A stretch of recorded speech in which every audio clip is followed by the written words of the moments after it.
Marcus Brown rolled into Maple Square just after sunrise, the town clock still rubbing sleep from its brass numerals. The square was a tidy loop of brick storefronts, barber, bakery, hardware, with a little triangle of grass and a gazebo in the middle, where high school bands played on Fridays. He parked along the curb's designated vendor space and cut the engine. The truck shuddered, then settled like a big animal catching its breath. The paint on his rig was fresh, matte charcoal with a hand-lettered logo in cream that read, Home Fire Southern Fusion by Chef Marcus. A line of icons, cast iron skillet, pepper mill, fork, danced along the side in thin, confident strokes. He'd designed it on a laptop at his kitchen table at 2 in the morning, between shifts. It wasn't fancy, it was him. Inside, the stainless steel counters reflected a pale ribbon of dawn light. Marcus moved easily in the narrow corridor, flipping switches. Hood fan whooped alive. LED strips brightened. The flat top ticked with heat. He checked the refrigeration temps, lifted the lids on mise en place bins he'd packed before sunrise. Buttermilk brined chicken glistening under cling film, collard greens chopped and washed, pickled red onions flashing pink, charred corn cut into kernels, a squeeze bottle of Alabama white sauce, a tub of pimento cheese he'd whipped smooth around midnight while the town slept. The smells were already gathering. Garlic softened in butter, smoke from paprika and ancho, the faint sweetness of brioche buns warming in the oven. He smoothed his apron with calloused hands and took a breath that seemed to reach all the way back to kitchens he'd worked in for years. Some high-end, some hole-in-the-wall, and further to mess tents in Kandahar, where he learned to feed 80 soldiers on nothing but ration ingenuity and stubborn joy.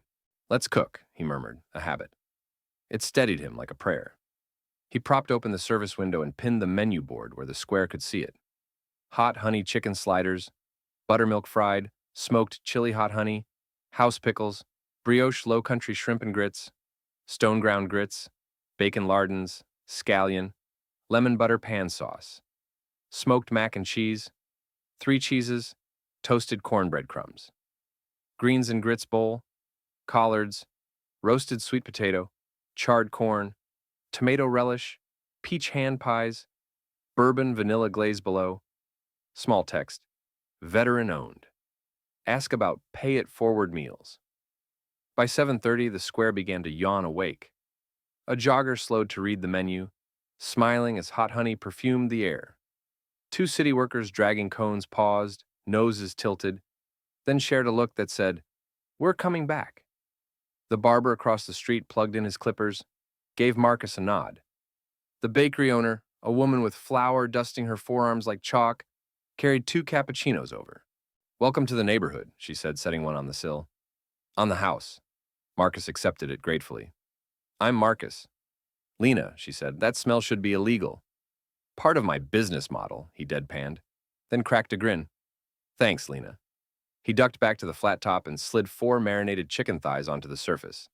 They hissed, searing to a deep speckled brown before he transferred them to bubbling oil. The sound, crackle, whisper, pop, curled into the morning like music. He whisked a pan sauce for shrimp, deglazing with a quick splash of stock, the steam fogging the glass for a heartbeat, and carrying citrus and bacon into the square. Are you open? A tentative voice asked. A woman in scrubs stood under the awning, ponytail tucked into a navy cap, badge clipped to her neckline. Her eyes were tired in the way of people who've done something hard before most of the world wakes. For you? Marcus said. Absolutely. What's your name? Zoe, she said.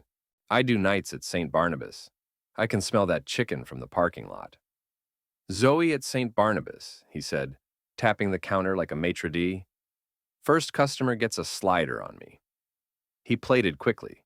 Split brioche, swipe of mayo, fried chicken rolled through a bath of hot honey that shimmered like amber. 2 house pickles stacked jaunty, a crown of slaw. He wrapped it tight, added a napkin, a wedge of lemon out of reflex. Be careful. The honey bites back. She took a cautious bite. Stopped. Blinked. Took a second, less cautious bite, and made a sound Marcus had come to recognize as the universal language of oh my God. That's wrong, she said, already reaching for another napkin. Because I'm going to crave this at 3 a.m. Tell the other night shifters, he said. Open late Fridays. By 8, the square had a proper line. A cluster of high school seniors with laptops.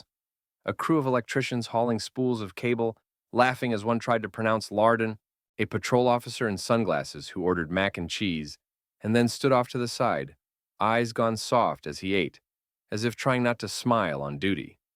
Marcus worked the window with easy rhythm, the choreography of a man who knew where everything lived with his eyes closed.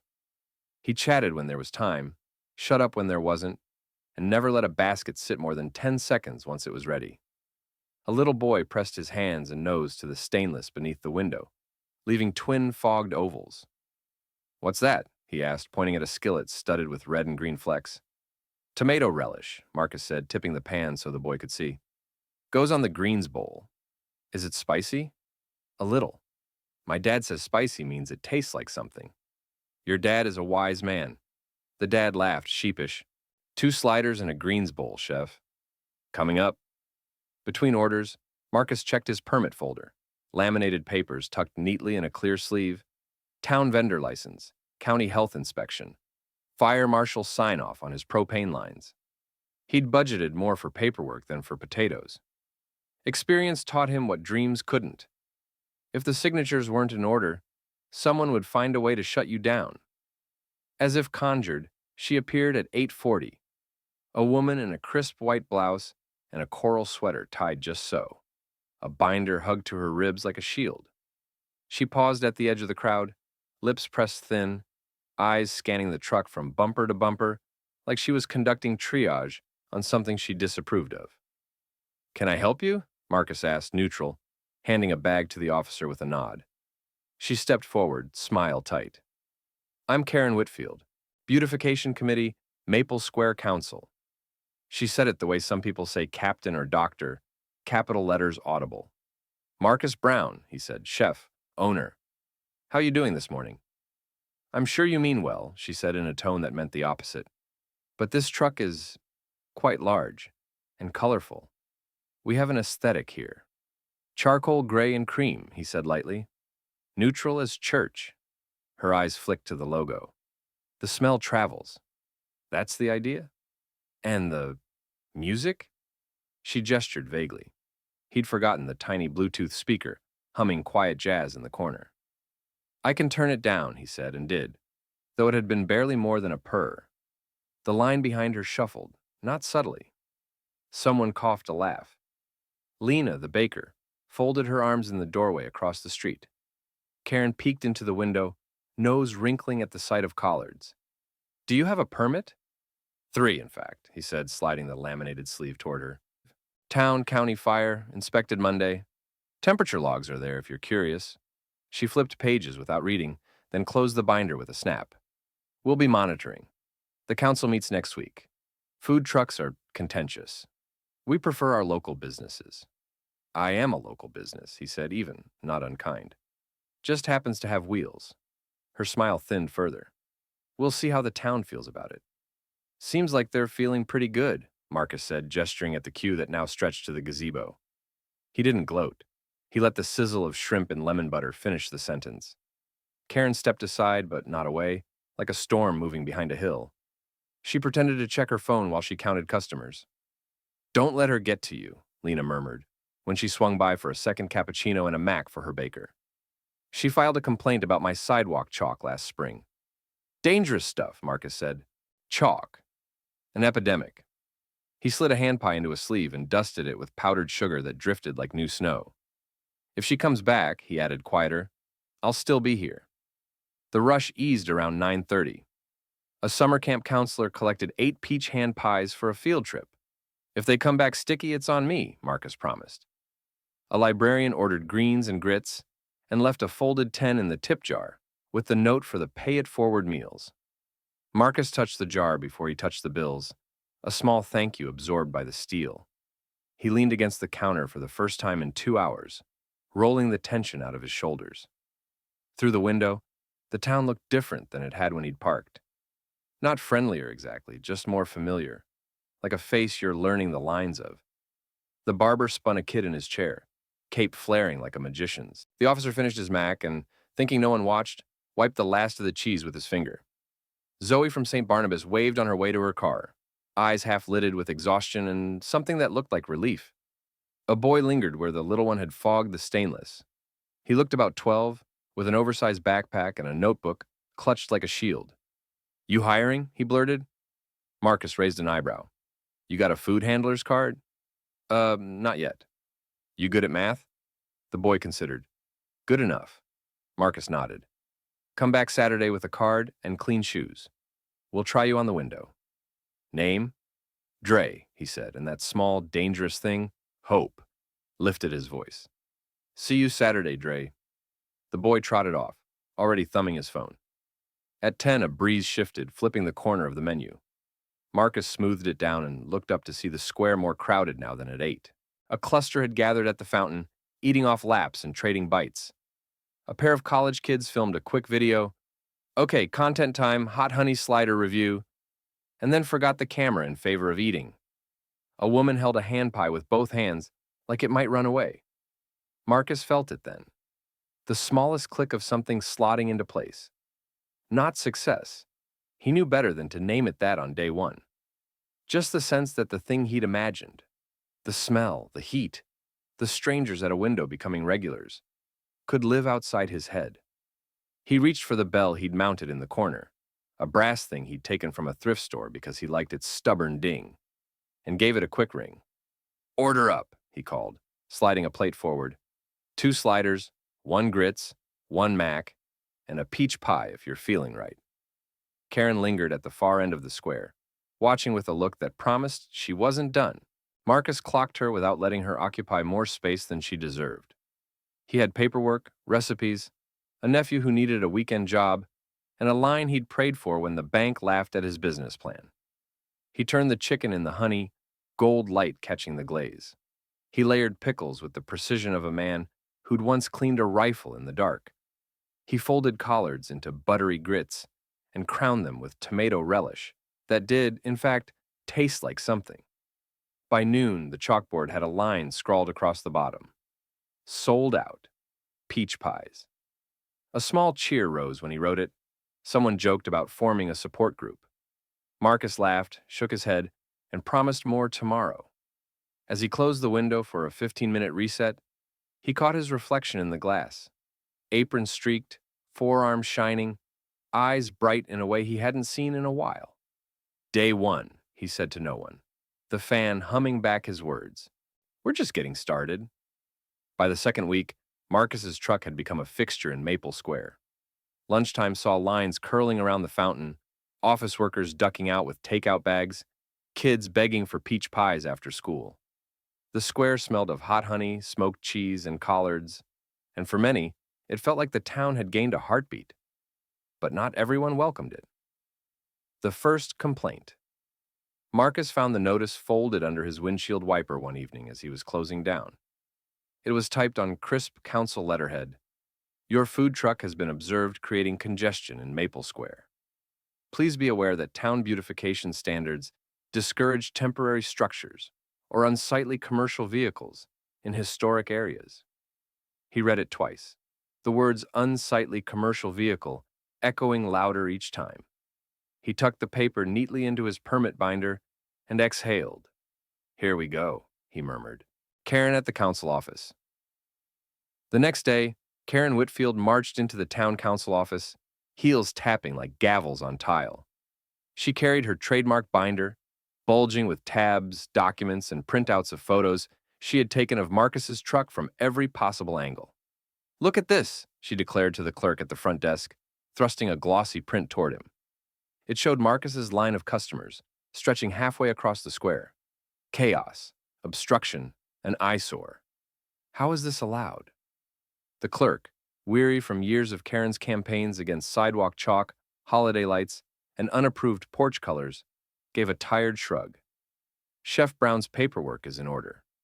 Health department signed off, fire marshal too. As long as he pays his fees, he's legal. Karen's eyes narrowed. Legal doesn't mean appropriate. This is a historic square. His greasy truck doesn't belong here. The visit to the truck.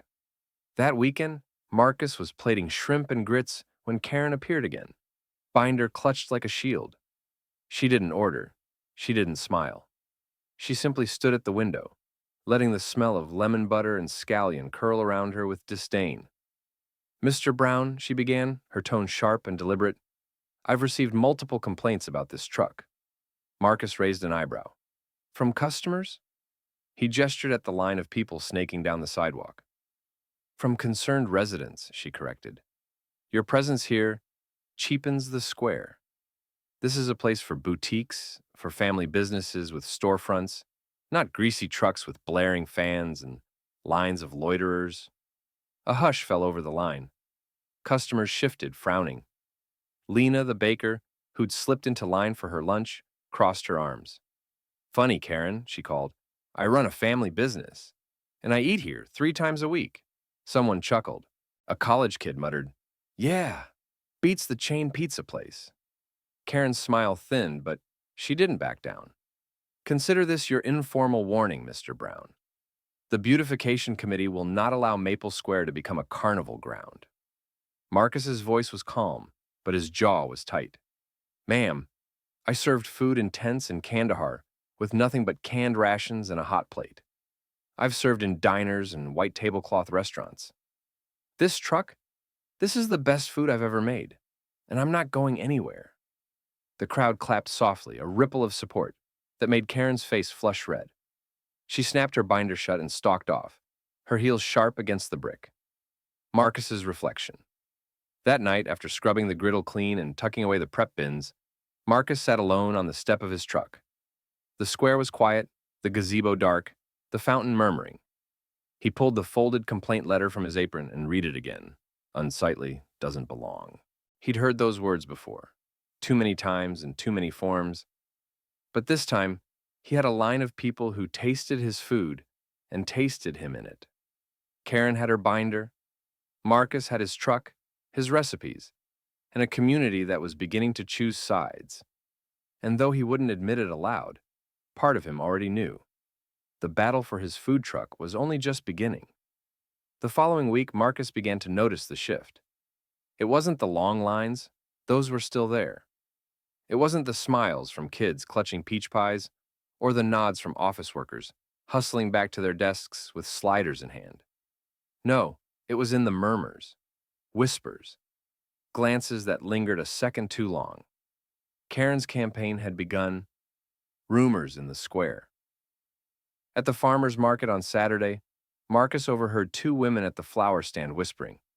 "They say his meat isn't fresh," one murmured, eyes darting toward his truck. The other gasped. "Really? I saw kids eating there." By Monday, the gossip had evolved. A man at the barbershop claimed the health inspector had serious concerns. A boutique owner told customers that Marcus's food was greasy carnival fare, unworthy of Maple Square. A post appeared on the town's community Facebook group. Not trying to be negative, but has anyone else noticed how loud, messy, and unsanitary that food truck is? Just saying, our town deserves better. No signature, but everyone knew whose words they echoed. Karen's tactics. Karen didn't stop at whispers. She arrived at council meetings with photos. A trash can beside Marcus's truck after a long day. A crowd of teens sitting on the fountain edge with fries and sliders. "Look at this," she said, flipping the photo toward the board. "This isn't a historic town square anymore. It's a food court." Her binder, thick with complaints, became a weapon. She claimed Marcus's customers blocked storefronts, that his fryer grease was polluting the air, that his hot honey chicken was dangerously spicy for children. It would have been laughable if it wasn't so relentless. Marcus under pressure. By midweek, Marcus noticed fewer people stopping by. Regulars still came. Zoe from the hospital, Lena from the bakery, the electrician crew. But the easy curiosity of strangers seemed thinner. A mother pulled her child away from the line with a whispered, "Not today." A man frowned at the menu, then walked off muttering about standards. Inside the truck, Marcus's shoulders sagged. He checked the temperature logs twice, then 3 times. He scrubbed the counters, until the stainless shone like mirrors. He knew his truck was spotless. Every inspection proved it. But rumors had a way of sticking harder than facts. That night, Mia called from her apartment. "Dad, I saw the Facebook post. They're dragging you." Marcus sighed. "Let them. Folks who eat here know better." But when he hung up, he sat in the dark cab of his truck, staring at the empty square, wondering if knowing better would be enough. A spark of support. The next morning, he arrived early to find a handwritten sign taped to his service window. Best food in Maple Square. Signed, The Night Shift at St. Barnabas. Beneath it were a dozen signatures in messy scrawls. Nurses, orderlies, security staff. One even added a little heart beside Marcus's name. He stood there for a long moment, the paper soft in his hands, before taping it back proudly where everyone could see. If Karen wanted a fight, she'd get one. Not with rumors and binders, but with food, with truth, and with the people whose lives his cooking touched. And soon, the whole town would have to choose a side. By the time the town council announced a special session to review Marcus's food permit, the whole square was buzzing. Flyers went up on lampposts. Public hearing on food truck regulation. Thursday, 7 p.m., Town Hall. Everyone knew exactly whose truck it was about. Marcus almost didn't go. He'd spent the day cooking through his prep with heavy shoulders, dreading what was to come. But when Zoe from the hospital stopped by after her night shift and said, "You better be there. We've got your back," he knew he couldn't sit this one out. The packed room. The town hall was standing room only. Wooden benches groaned under the weight of residents, business owners, and curious onlookers. The air buzzed with anticipation, murmurs rising like static before a storm. Karen Whitfield stood at the front, binder in hand, pearls glinting under the fluorescent lights. She had stacked the front row with a few loyal supporters. Boutique owners who nodded along to everything she said, neighbors she'd cajoled into attendance. Marcus sat quietly in the back, his apron folded neatly in his lap. He felt eyes on him from every corner of the room, some sympathetic, some skeptical. Mia slid into the seat beside him, squeezing his hand. "You've been in bigger battles than this," she whispered. Karen's speech. The council chair banged the gavel. Next item, consideration of food truck regulations in Maple Square. Karen rose smoothly, her voice cutting clear through the murmur. "Ladies and gentlemen, our town is a place of history, beauty, and standards. But lately, those standards have been undermined by a single food truck." She held up a glossy photo of Marcus's customers, lined up at his window. "Look at this congestion. Look at this mess. Maple Square was not built to host carnivals. We are losing the charm that makes our town special." A few nods came from her supporters. Karen flipped to another photo.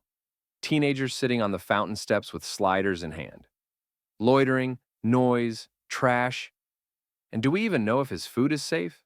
I've heard complaints, serious ones, about grease smells, about improper handling. She let the insinuations hang heavy.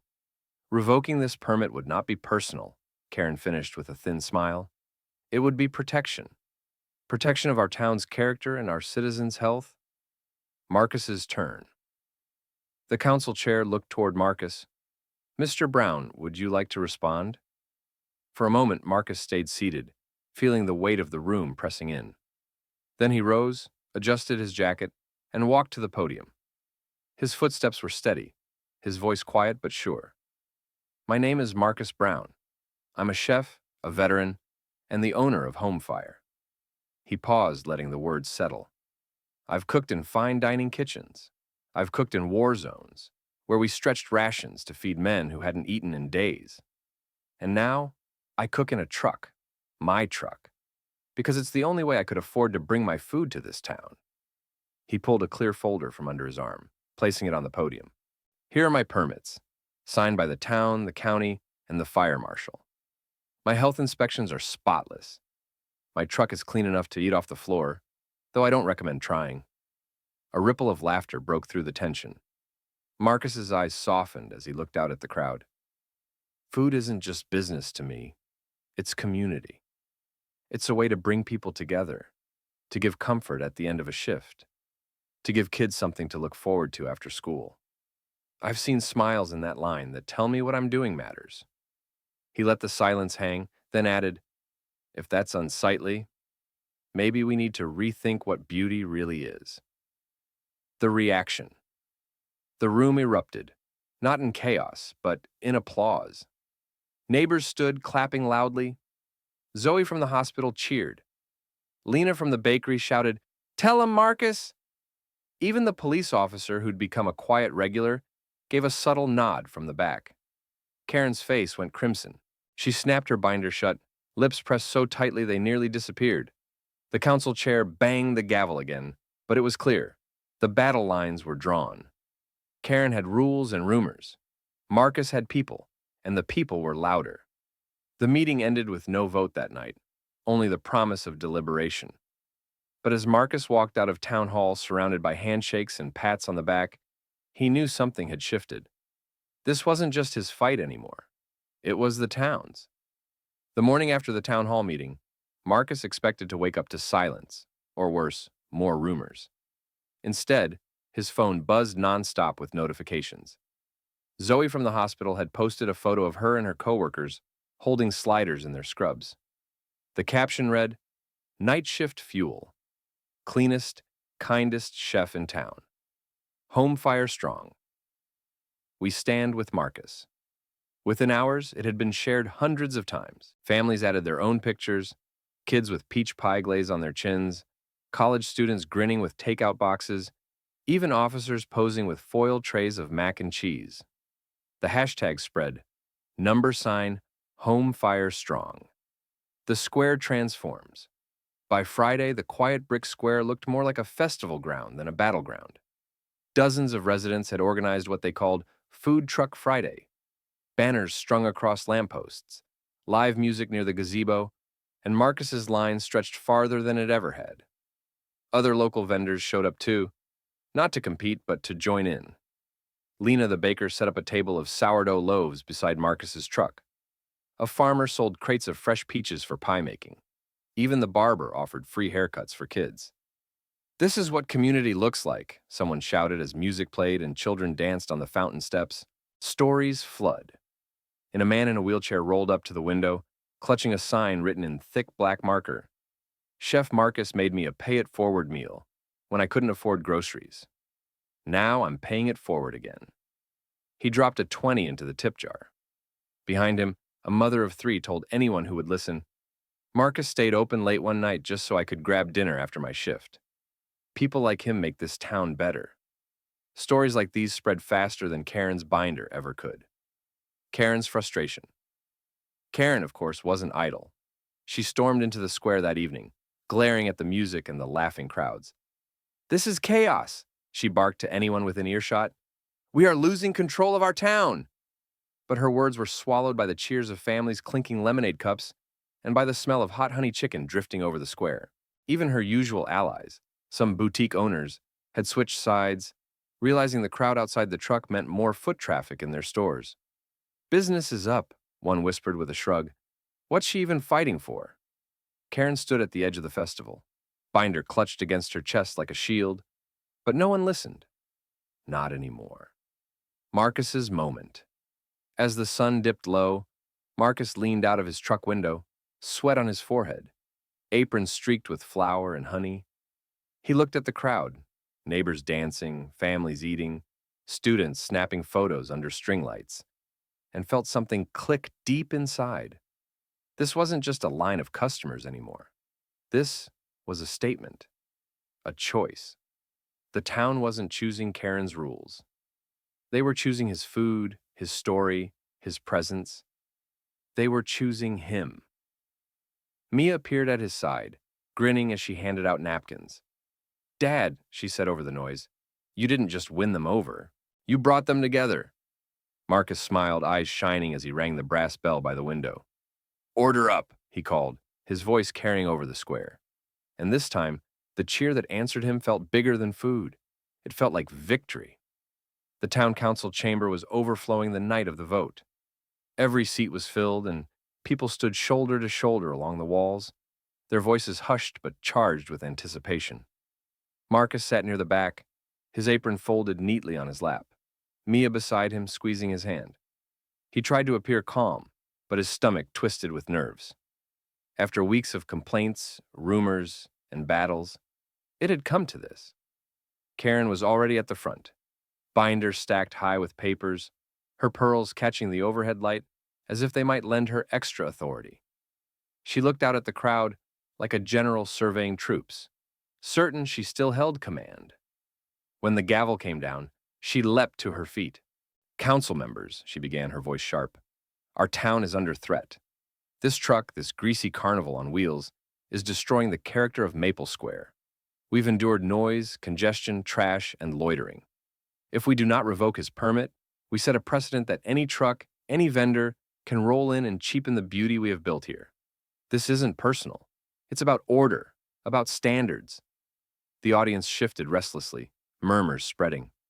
A woman near the front whispered, "She always says it's not personal," and several chuckled. Karen's face flushed, but she pressed on, flipping open her binder with a dramatic snap. Photographs, complaints, evidence. The council must act. The chair cleared his throat. "Thank you, Mrs. Whitfield. Mr. Brown, do you have any final remarks before we vote?" Marcus rose slowly, shoulders squared. He carried no binder, no stack of glossy photos. Only himself. He walked to the podium, his footsteps echoing in the silence. When he spoke, his voice was steady, quiet at first, but gathering strength. "I came to this town with one dream, to cook, to share food that came from my family's table, from my grandmother's recipes, from the kitchens where I learned discipline, and yes, from the mess tents where I learned to feed men and women who hadn't seen home in a year.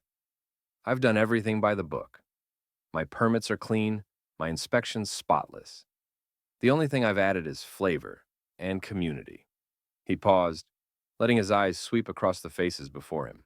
If feeding people, if bringing them together is against the rules, then maybe the rules need changing. Applause erupted before he even stepped away. Neighbors rose to their feet, clapping and cheering. Someone shouted, "Home fire strong!" and the chant caught on, filling the chamber until the council chair had to bang the gavel repeatedly for silence. The council members leaned together, whispering. Finally, the chair stood. "We have reviewed the evidence, we have considered the complaints, and we have seen firsthand the community's response. By unanimous vote, the petition to revoke Mr. Brown's permit is denied. In fact, the council is moving forward with an ordinance to formally protect food trucks as part of Maple Square's cultural identity. Mr. Brown, your truck is not a nuisance. It is an asset." The room exploded. Cheers, applause, even tears. Neighbors hugged each other, veterans saluted Marcus, and children bounced in excitement. Mia threw her arms around her father, laughing through tears. "You did it, Dad. You really did it." Marcus stood still for a moment, absorbing the roar of support, the sight of Karen storming out with her binder clutched to her chest like a broken shield. He exhaled slowly, a weight lifting from his shoulders. He had faced down her rules, her rumors, her relentless attempts to erase him, and he had won. When he finally stepped outside into the warm evening air, the crowd followed, chanting his name, lining up at the truck even though he hadn't fired the grill. For once, he didn't feel like he was fighting alone. The town had chosen, and they had chosen him. Would you like me to write the final Chapter 7, Respect Restored, as one long, flowing scene with Marcus's truck becoming a celebrated part of the town? The Saturday after the council's decision, Maple Square looked like a different place. The gazebo was strung with lights, the fountain burbled as kids splashed their hands in the water, and the smell of hot honey and fried chicken floated over the bricks like a warm blanket. Marcus had parked his truck in the same corner as always, but now there was something different in the air. No tension, no whispers, no sideways glances, only excitement. He opened the service window to find a line already waiting. Families, students, nurses still in scrubs from overnight shifts, the barber with his clippers hanging from his belt, Lena from the bakery holding a tray of sourdough loaves. At the front stood Dre, the boy who'd asked about a job, proudly wearing a borrowed apron and a food handler's badge clipped to his shirt. He grinned nervously as Marcus handed him a stack of wrapped sliders. You're on window duty today, Marcus said. Smile. That's half the seasoning. The line cheered when Dre announced his first order. Marcus rang the brass bell overhead and called, "Order up." The sound carried across the square, met by clapping and whistles, as if the whole town had agreed it was their new anthem. Everywhere Marcus looked, people were gathered around his food. Teenagers shared boxes of smoked mac and cheese on the fountain steps. A family of four split shrimp and grits on a park bench, laughing as their youngest smeared butter across her face. Veterans in faded caps stood together with sliders in hand, nodding in approval. Someone had even brought a guitar, and music drifted across the square, soft and soulful. Karen was nowhere to be seen. Some said she'd resigned from the beautification committee after the council's ruling, humiliated and furious. Others said she was still vowing to restore order, but no one seemed to care. Her absence was almost a relief, like the first day of spring when the last patch of snow finally melts away. As dusk settled, string lights flickered on above the gazebo, casting a golden glow across the square. Marcus leaned out of the truck window, sweat on his forehead, apron streaked from hours of cooking. But his eyes were bright. He watched as strangers became neighbors, sharing bites and conversations they might never have had without this truck. Mia appeared beside him, passing out napkins, her smile wide. "Dad," she said softly, "look at this. You didn't just win. You built something." Marcus looked around at the crowd, at Dre beaming behind the window, at Zoe from the hospital laughing with her coworkers, at Lena breaking bread with the barber, at the dozens of families and faces that made up Maple Square. His chest tightened, not with the weight of a battle fought, but with the fullness of something deeper. He reached for the brass bell and gave it a firm ring. The crowd responded with cheers, some chanting his name, others simply clapping, the sound rolling across the night like thunder. For once, Marcus allowed himself to close his eyes, breathe it in, and believe it. He belonged here. The truck wasn't just his livelihood anymore. It was the town's heartbeat, the kitchen that brought them together. And as the flag over the courthouse swayed in the twilight breeze and laughter filled the square, Marcus knew one truth above all others. No rule, no rumor, no Karen could ever erase what had been built here. Homefire was no longer just a food truck. It was part of Maple Square's story. And tonight that story tasted like victory, family, and peach pie.